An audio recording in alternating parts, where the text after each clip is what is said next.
Friends, नमस्कार।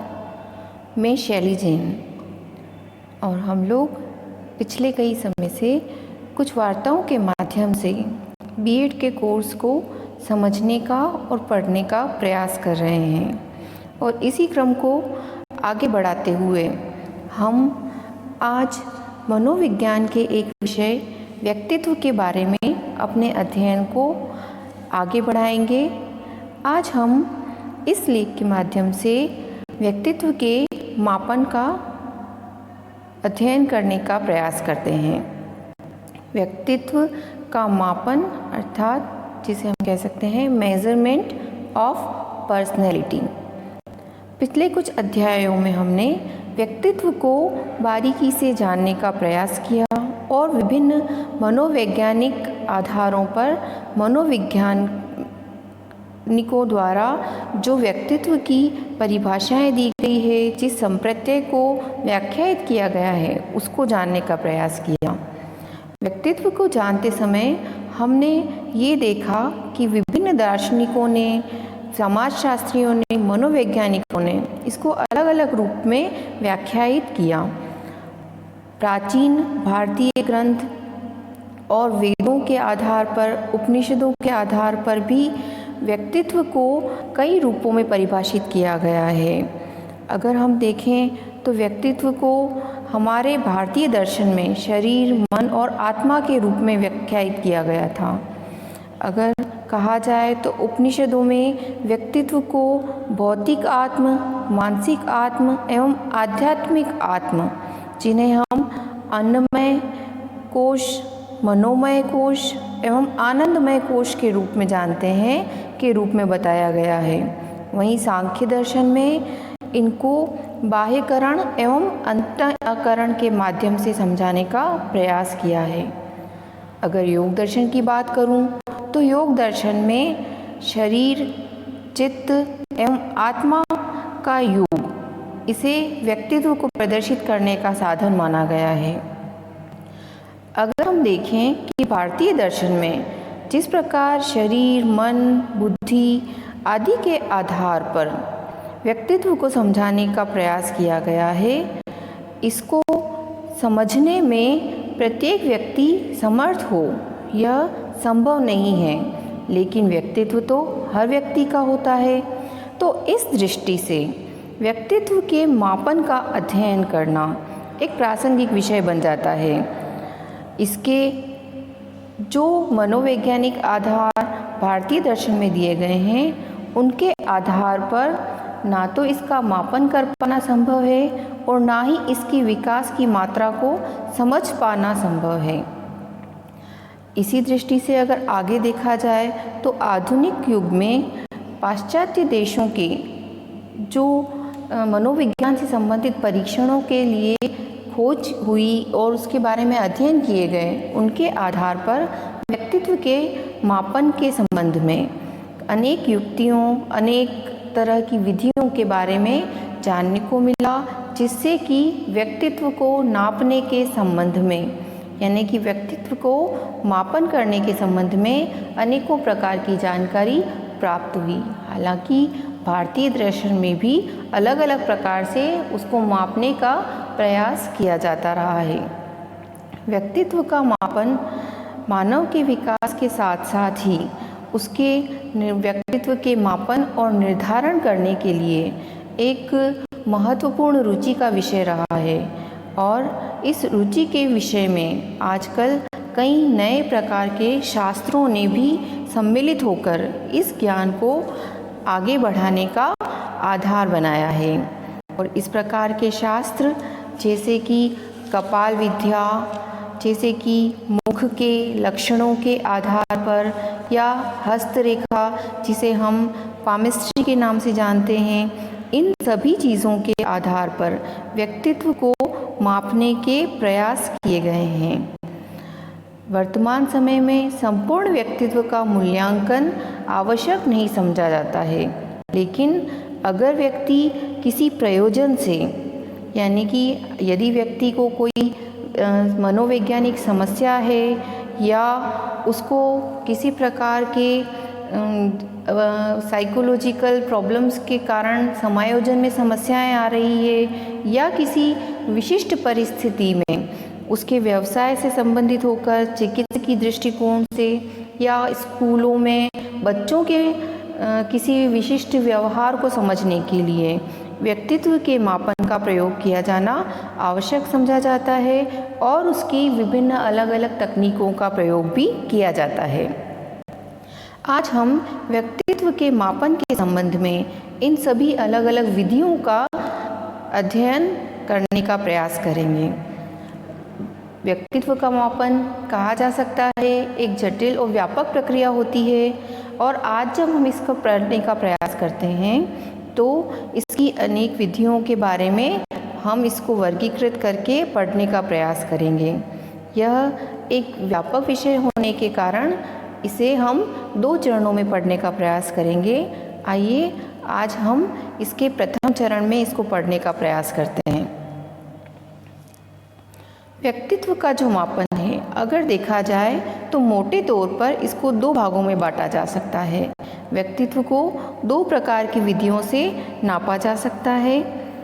ये विधियाँ अप्रक्षेपी विधियाँ और प्रक्षेपी विधियों के रूप में जानते हैं। अप्रक्षेपी विधियाँ यानी कि सब्जेक्टिव मेथड्स और अप्रक्षेपी विधियों में या अर्थात नॉन प्रोजेक्टिव मेथड्स में 2 प्रकार होते हैं, व्यक्तिनिष्ठ विधियाँ और वस्तुनिष्ठ विधियाँ। व्यक्तिनिष्ठ विधियाँ सब्जेक्टिव मेथड्स और वस्तुनिष्ठ विधियाँ ऑब्जेक्टिव मेथड्स कहलाती हैं। व्यक्तिनिष्ठ विधियों को आगे की ओर अगर हम अध्ययन करने का प्रयास करें तो इसके भी कई प्रकार होते हैं, जैसे अवलोकन विधि, साक्षात्कार विधि, प्रश्नावली विधि और व्यक्ति इतिहास विधि तथा आत्मकथा विधि। वहीं अप्रक्षेपी विधियों में मुख्य रूप से प्रयोग ली जाने वाली वस्तुनिष्ठ विधियों में मुख्य विधियां हैं नियंत्रित निरीक्षण विधि, श्रेणी मापनी विधि, शारीरिक परीक्षण विधि और परिस्थिति परीक्षण। अगर देखा जाए तो व्यक्तित्व मापन के संबंध में कुछ प्रक्षेपी विधियां भी होती हैं जिन्हें हम प्रोजेक्टिव मेथड्स कहते हैं। इन विधियों में साहचर्य प्रविधि, रचना प्रविधि, पूर्ति प्रविधि, चयन प्रविधि एवं कुछ अभिव्यक्ति परीक्षण सम्मिलित होते हैं। आज हम इन सभी विधियों को वर्गीकृत करके इनको समझने का प्रयास करेंगे और इन्हें कैसे उपयोग में लिया जाता है इसे जानने का प्रयास करेंगे।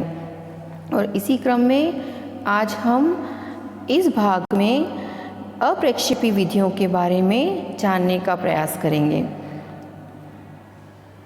व्यक्तित्व मापन को मोटे तौर पर 2 भागों में बांटा जाता है, अप्रक्षेपी विधियाँ और प्रक्षेपी विधियाँ।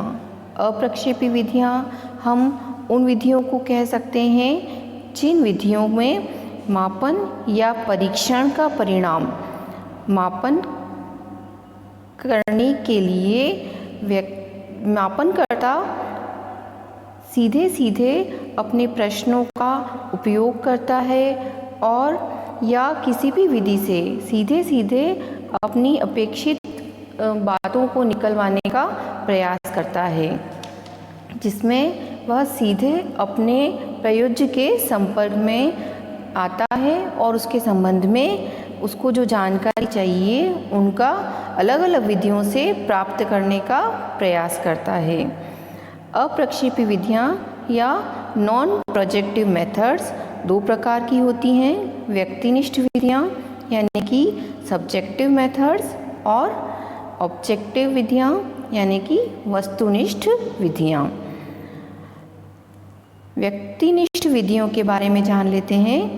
व्यक्तित्व मापन की जो व्यक्तिनिष्ठ विधियाँ हैं, व्यक्तिनिष्ठता क्या होती है, हमने पहले भी इसके बारे में पढ़ने का प्रयास किया था कि व्यक्तिनिष्ठता वो विधियाँ होती है जिसमें कि किसी भी व्यक्ति से के बारे में अलग अलग व्यक्तियों के द्वारा अगर उसको उन विधियों को प्रयोग में लाया जाता है तो व्यक्ति के आधार पर उसके परिणामों की जो प्राप्ति होती है उनमें भी भिन्नता हो सकती है, या समय के आधार पर अलग अलग समय पर जब इनको प्रयोग में लाया जाता है तो भी इनमें भिन्नता अपेक्षित है, क्योंकि इन विधियों का प्रयोग प्रयोज्य के द्वारा अपने उद्देश्यों की प्राप्ति के लिए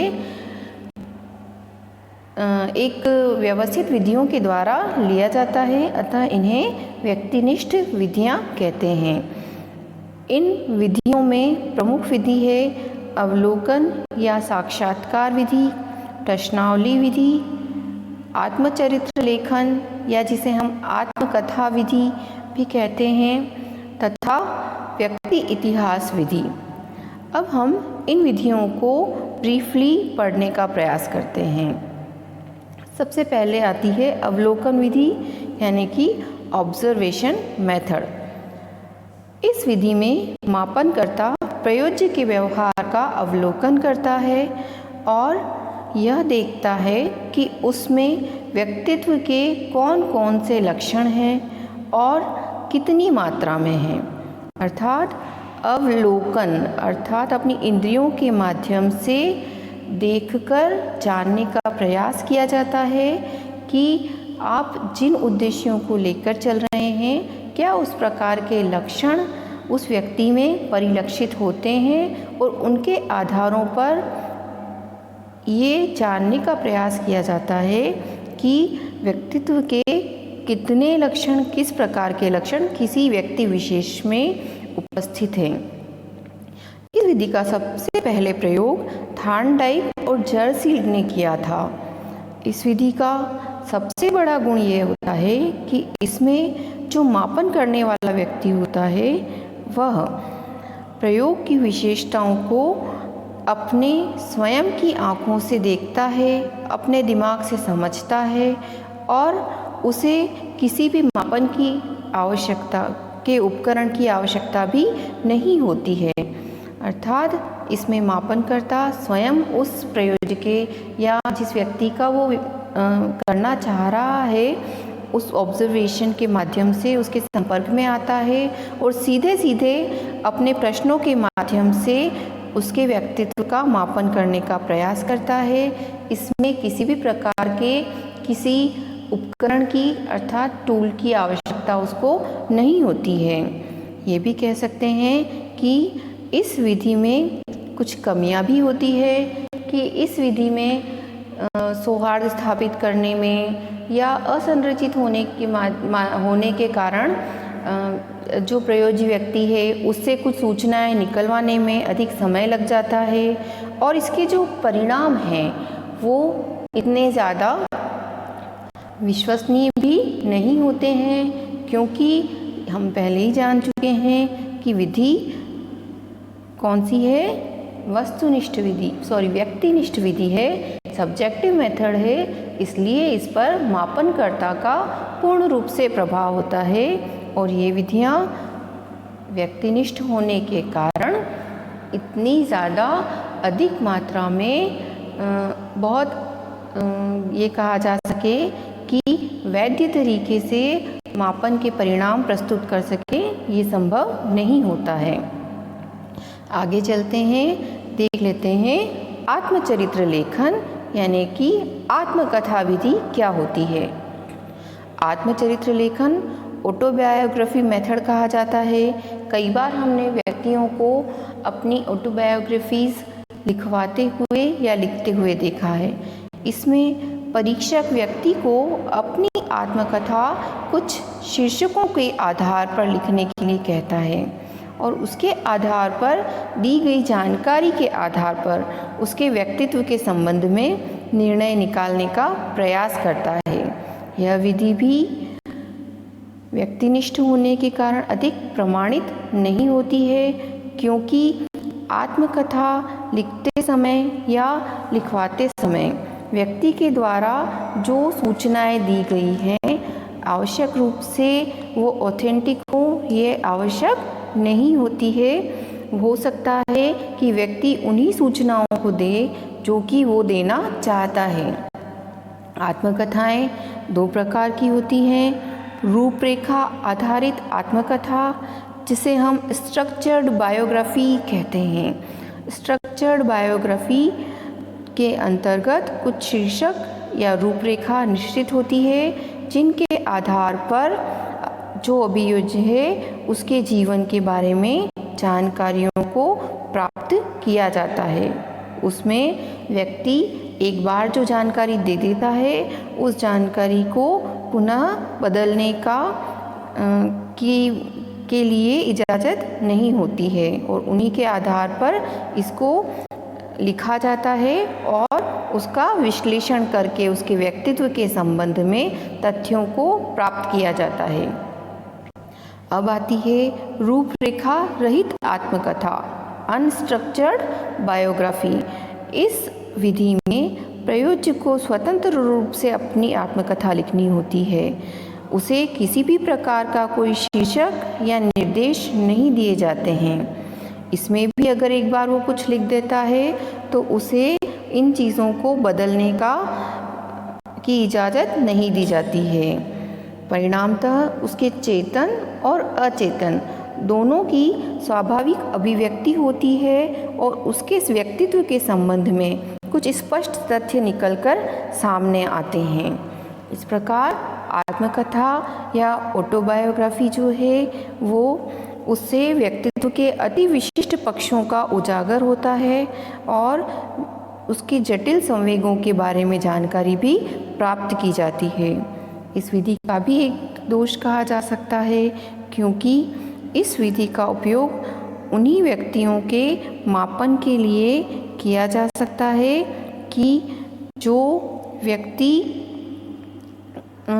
इसको देने के लिए पूर्ण रूप से मानसिक रूप से तैयार हो और साक्षात जो ऑटोबायोग्राफी लेने वाला व्यक्ति भी इन विधियों में पारंगत हो, यानी कि इससे वो इंटरप्रिटेशंस को बिल्कुल सही रूप में निकाल सके और इन बातों को उसके व्यक्तित्व के संबंध में सही रूप में निर्णयित कर सके। इसके बाद अगली विधि है व्यक्ति इतिहास विधि, यानी कि केस हिस्ट्री मेथड। इस विधि में व्यक्ति के साथ साथ उसके माता पिता, उसके भाई बहन, उसके मित्रों आदि से भी उसके बारे में कुछ निर्धारित प्रश्नों के तहत जानकारियाँ प्राप्त की जाती है। जैसे कि ऑटोबायोग्राफी में जानकारियों का संबंध किससे था? व्यक्ति स्वयं से, वो ही अपने बारे में जानकारियाँ देता है। किंतु व्यक्ति इतिहास विधि को हम कह सकते हैं थोड़ा सा एक्सपांडेड फॉर्म होती है और इसमें उसकी जानकारी उसके सराउंडिंग्स से और उससे मिलने वाले, उससे जुड़े हुए आसपास के व्यक्तियों से उसके संबंध में जानकारी लेने का प्रयास किया जाता है और इन जानकारियों के लिए कुछ निर्धारित प्रश्नों को निर्मित किया जाता है और इन प्रश्नों के आधार पर व्यक्ति के शारीरिक स्वास्थ्य के बारे में, उसकी बुद्धि के बारे में, उसकी परिपक्वता के बारे में, उसके जो पारिवारिक संबंध हैं वो कैसे हैं, उनके बारे में, उसके समाज के साथ संबंध कैसे हैं, उनके साथ वो किस प्रकार का व्यवहार करता है, या उसको कोई व्यक्तिगत समस्याएं तो नहीं है, शिक्षा से संबंधित समस्याएं तो नहीं हैं, इनके बारे में सूचनाओं को प्राप्त करने का प्रयास किया जाता है।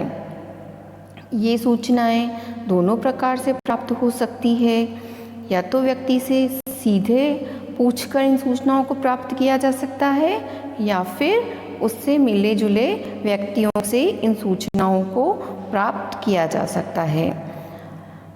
व्यक्ति इतिहास विधि का जो प्रयोग है, ज़्यादातर इस केस हिस्ट्री मेथड का प्रयोग शिक्षा के क्षेत्र में बाल अपराधों के कारणों को पता लगाने के लिए किया जाता है, लेकिन इस विधि को प्रयोग में लाने के लिए कुशल प्रशिक्षकों या मनोचिकित्सकों की आवश्यकता होती है। यह भी एक व्यक्तिनिष्ठ विधि है। इसके परिणामकर्ता भी मापनकर्ता की पसंद और नापसंद पर निर्भर कर सकते हैं। प्रश्नावली विधि या परिसूची विधि, जिसे हम क्वेश्चनेयर मेथड भी कहते हैं और परिसूची को हम इन्वेंटरी मेथड भी कहते हैं। इस विधि में व्यक्ति से संबंधित कुछ वस्तुनिष्ठ प्रश्न बनाए जाते हैं जिनका उत्तर उसे हाँ या नामें प्राप्त करने का प्रयास किया जाता है और उनके आधार पर व्यक्ति के बारे में कुछ जो प्राप्त जानकारियां हैं उनका विश्लेषण करके उसके व्यक्तित्व के अंतर्मुखी अथवा बहिर्मुखी होने का पता लगाने का प्रयास किया जाता है।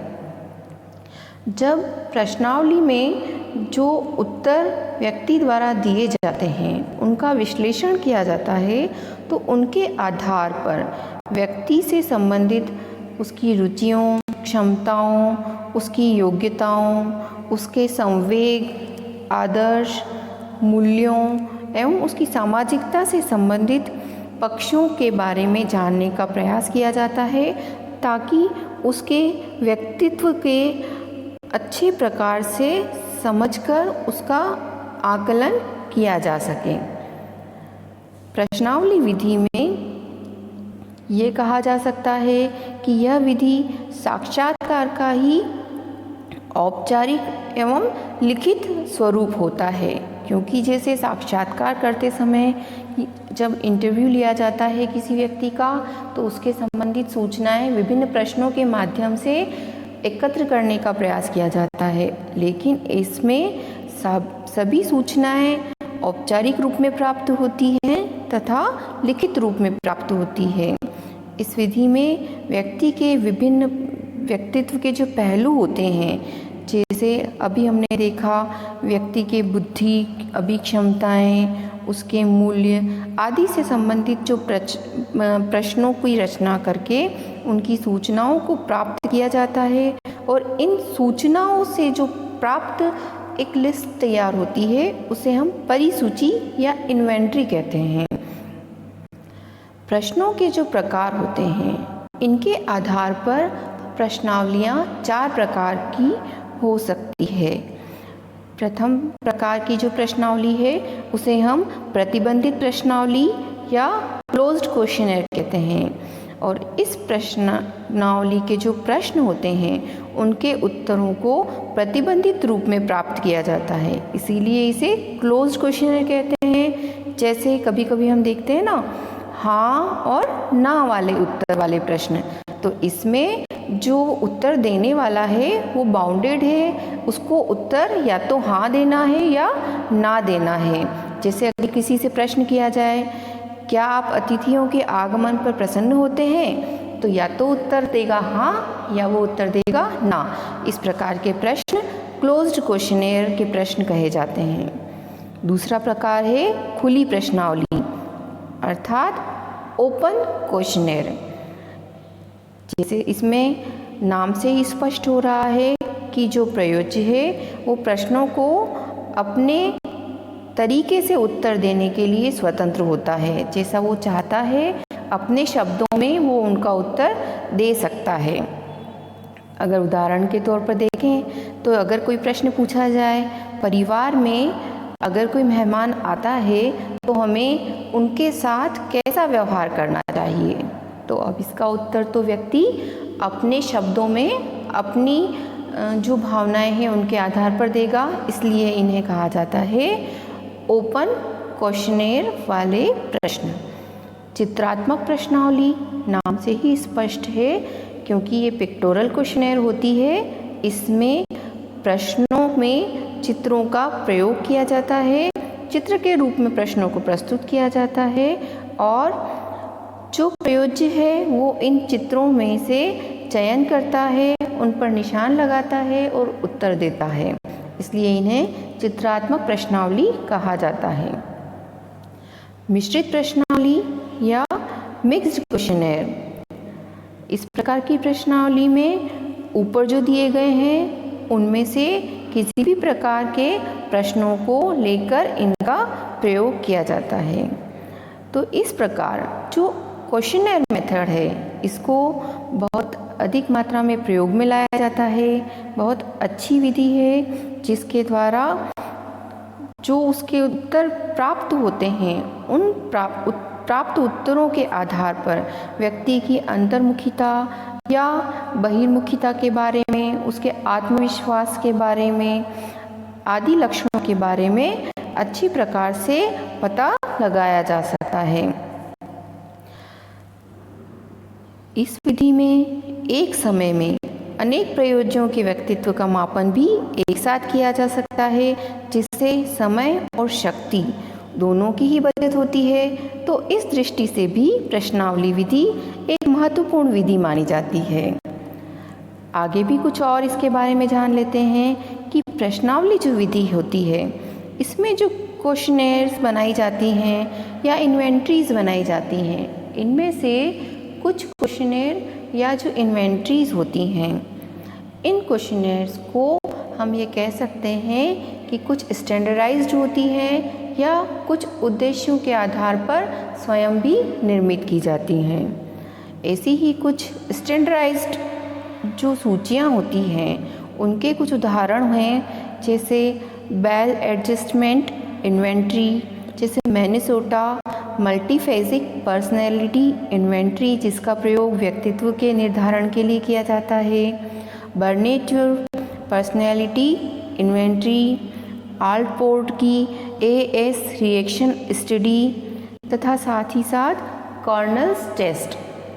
ये कुछ उदाहरण हैं ऐसी जो पहले से बनी हुई या हम स्टैंडर्डाइज्ड जिन्हें कह सकते हैं इन्वेंट्रीज के, जिनके द्वारा व्यक्तित्व के मापन के संबंध में प्रयोग करके मनोचिकित्सकों द्वारा या कुशल प्रशिक्षित शिक्षक होते हैं, उनके द्वारा व्यक्तित्व के संबंध में जानने का प्रयास किया जाता है।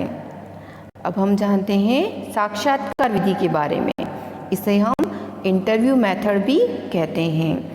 साक्षात्कार में व्यक्ति स्वयं जिसका वो इंटरव्यू लेना चाहता है उसके सम्मुख उपस्थित होता है, मौखिक रूप में उससे प्रश्न करता है और उससे जो प्राप्त उत्तर हैं उससे उसकी व्यक्तिगत समस्याओं के बारे में पता लगाने का प्रयास किया जाता है। जब भी कोई साक्षात्कार लिया जाता है तो उसके लिए व्यक्तिगत निर्देश दिए जाते हैं तथा इसके द्वारा उससे प्रश्नों के माध्यम से कुछ ऐसे लक्षणों की भी जानकारी कर ली जाती है जो कि हम अन्य विधियों से प्राप्त नहीं कर पाते हैं, जैसे कि व्यक्ति का आत्मविश्वास और व्यक्ति की अभिव्यक्ति शैली। साक्षात्कार जब लिया जाता है तो जो साक्षात्कार लेने वाला व्यक्ति है, इंटरव्यूअर है, उसकी जो प्रवीणता है उस पर निर्भर करेगा कि व्यक्ति के संबंध में हम कितनी सूचनाओं को रिवील करवा पाते हैं। और इसको तो हम कई बार मीडिया में आने वाले न्यूज़ चैनल्स पर जो इंटरव्यू दिखाए जाते हैं उनके माध्यम से देखते हैं कि साक्षात्कारकर्ता जितना प्रवीण होता है, अपने काम में जितना पारंगत होता है, वो सामने से उतने ही अच्छी प्रकार से और जो सूचनाएं वो चाहता है उसके आधार पर प्रश्न करके सूचनाओं को प्राप्त कर लेता है। साक्षात्कार बहुत उपयोगी और अच्छी विधि भी मानी जाती है, क्योंकि साक्षात्कारकर्ता व्यक्ति के सम्मुख उपस्थित होता है तो वो व्यक्ति के द्वारा केवल बोलकर दी गई सूचनाओं पर ही नहीं, बल्कि उसकी भाव भंगिमाओं, उसके हाव भाव, चेहरे के एक्सप्रेशंस में जो चेंज होता है उनके आधार पर भी कई प्रकार के इंटरप्रिटेशंस को प्राप्त कर पाता है। साक्षात्कार भी दो प्रकार के होते हैं, औपचारिक साक्षात्कार तथा अनौपचारिक साक्षात्कार। औपचारिक जो साक्षात्कार होते हैं उनमें प्रयोजन जो होता है उसके आधार पर पहले से प्रश्नों को निर्धारित कर लिया जाता है, उसके समय स्थान सभी कुछ निश्चित होते हैं, तथा साथ ही साथ अनौपचारिक जो होता है साक्षात्कार, उसको समय परिस्थिति के अनुसार मॉडरेट करके प्रयोग में लाया जाता है। अब हम जानेंगे व्यक्तित्व के मापन की वस्तुनिष्ठ विधियों के बारे में। वस्तुनिष्ठ विधियाँ क्या होती है? जैसा कि हम वस्तुनिष्ठता के बारे में जानते हैं कि ऐसी विधियाँ होती है कि जिनके परिणामों पर जो उसको प्रयोग में ला रहा है उसका प्रभाव नहीं पड़ता है, उसकी जो व्यक्तिगत उसके मानदंड हैं उनका प्रभाव नहीं पड़ता है। और ऐसी कुछ विधियों में श्रेणी मापनी विधि, नियंत्रित निरीक्षण विधि, शारीरिक परीक्षण तथा परिस्थिति परीक्षण सम्मिलित हैं। इन सभी परीक्षणों में एक चीज़ होती है जो कॉमनली हम देख सकते हैं कि ये जो समस्त प्रकार के परीक्षण हैं, इन समस्त प्रकार के परीक्षणों में जो मापन करता है, उस मापनकर्ता की अपनी पसंद और नापसंद, उसके व्यक्तिगत मानदंडों का कहीं कोई प्रभाव नहीं पड़ता है। अर्थात कोई भी किसी भी समय इस प्रकार के परीक्षणों को अगर काम में लेगा तो उसके जो परिणाम प्राप्त होंगे वो काफ़ी मात्रा में विश्वसनीय और वैध होंगे। इनमें से प्रथम विधि है नियंत्रित अवलोकन विधि, कंट्रोल्ड ऑब्जर्वेशन मेथड, जिसका हमने अवलोकन पहले भी पढ़ा था, लेकिन क्योंकि इस विधि के आगे शब्द लगा है नियंत्रित, इस विधि में परिस्थितियों को नियंत्रित किया जाता है और व्यक्ति के बौद्धिक कार्यों, संवेगात्मक विकास, उसकी रुचियों, अभिवृत्तियों और उसकी आदतों को निरीक्षण करके और अवलोकन करके उसके बारे में जानकारियाँ प्राप्त करने का प्रयास किया जाता है। इस विधि की एक और बड़ी विशेषता होती है कि इसमें व्यक्तियों की अनुक्रियाओं का अध्ययन विभिन्न प्रकार की नियंत्रित परिस्थितियों में किया जाता है। अतः जो इससे जानकारियाँ प्राप्त होती हैं वे वास्तविक होती हैं। पहले भी बताया कि ये कुछ अधिक मात्रा में विश्वसनीय और वैध भी होती है। इसकी एक अन्य विधि जो काफ़ी बार प्रयोग में लाई जाती है, जिसे हम श्रेणी मापनी विधि कहते हैं, इसे रेटिंग स्केल मेथड भी कहा जाता है।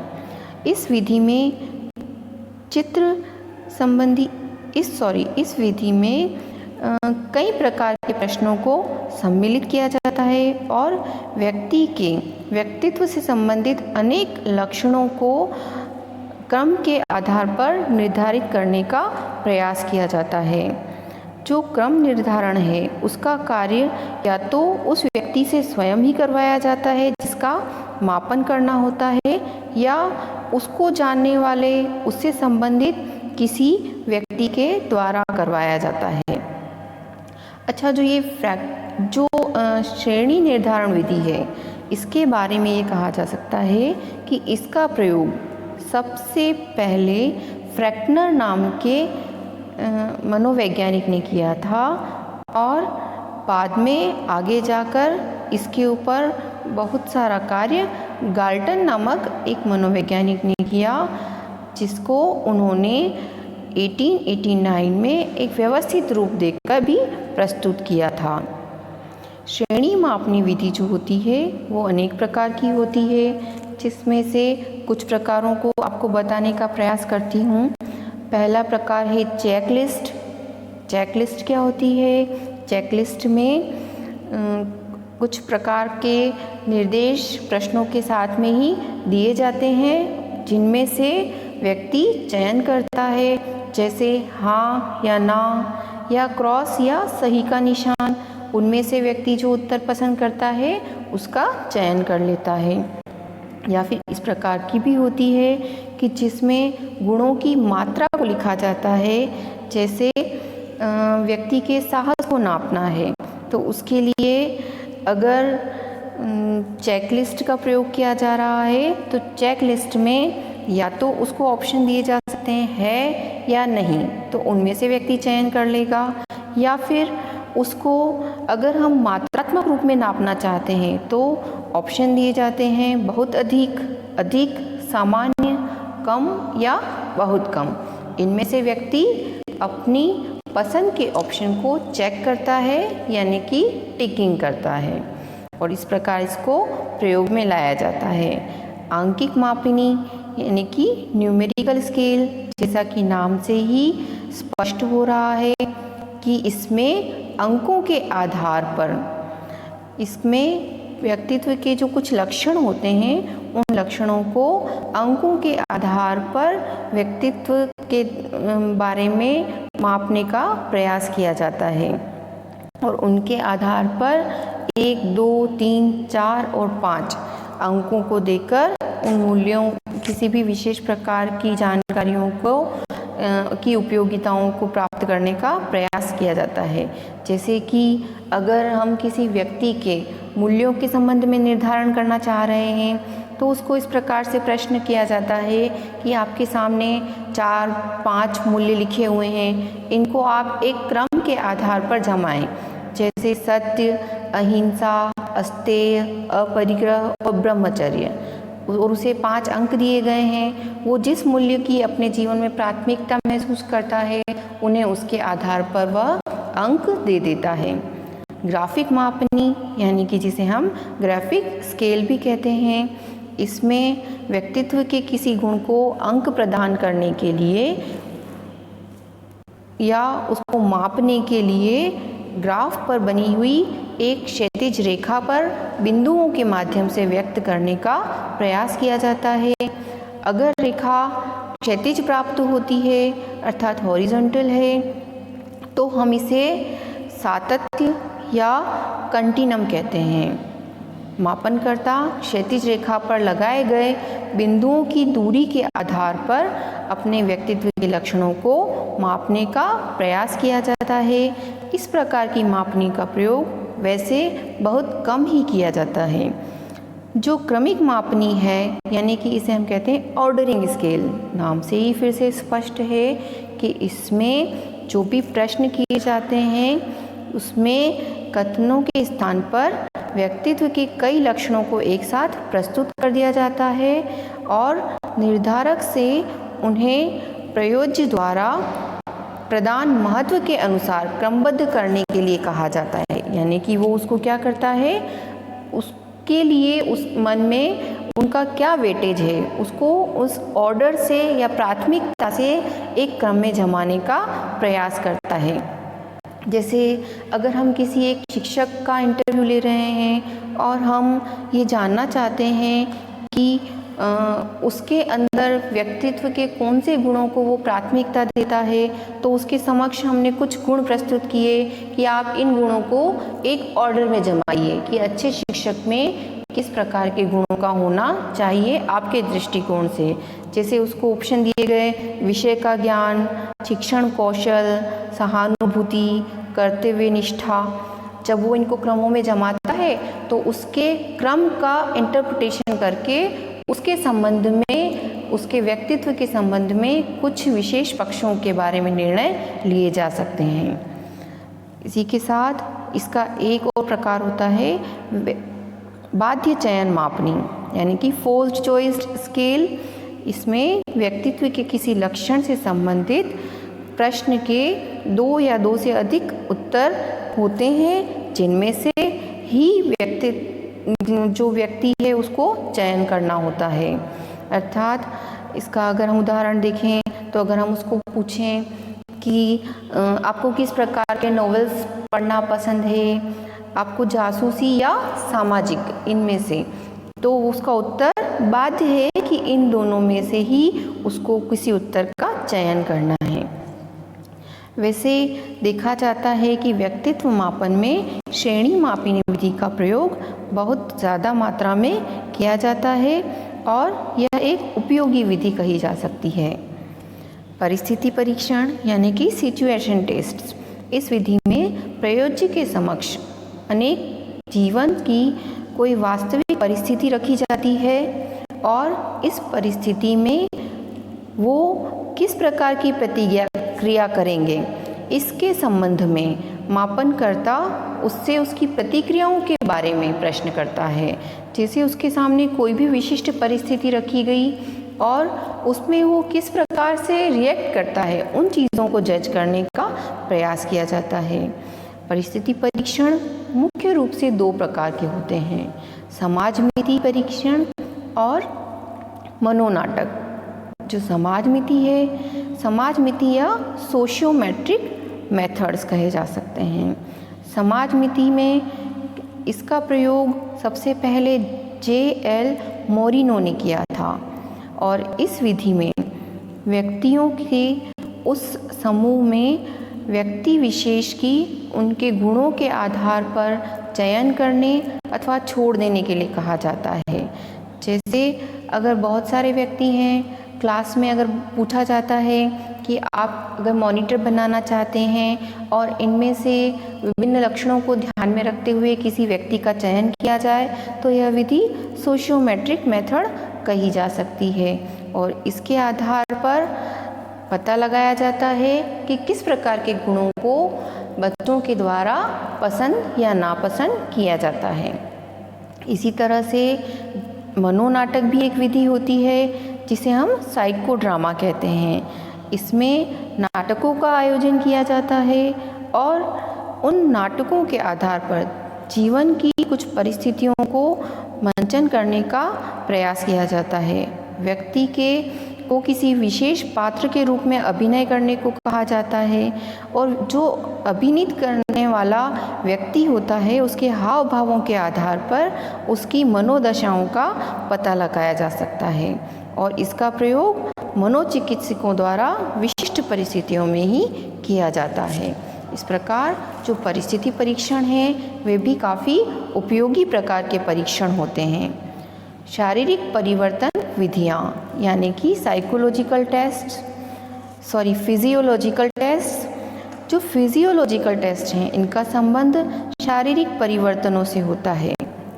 मनुष्य की मानसिक एवं शारीरिक जो क्रियाएं होती हैं या वो जो प्रतिक्रियाएं देता है उनमें बहुत ज़्यादा क्लोज रिलेशन होता है। यानी कि मनुष्य शारीरिक रूप में उन चीज़ों को व्यक्त करता है जो चीज़ें वो मानसिक रूप में अनुभव करता है। तो मनुष्य की जो शारीरिक क्रियाएं हैं उनके द्वारा भी उसके दिमाग के अंदर क्या चल रहा है, उसके मस्तिष्क की क्रियाओं का पता लगाया जा सकता है।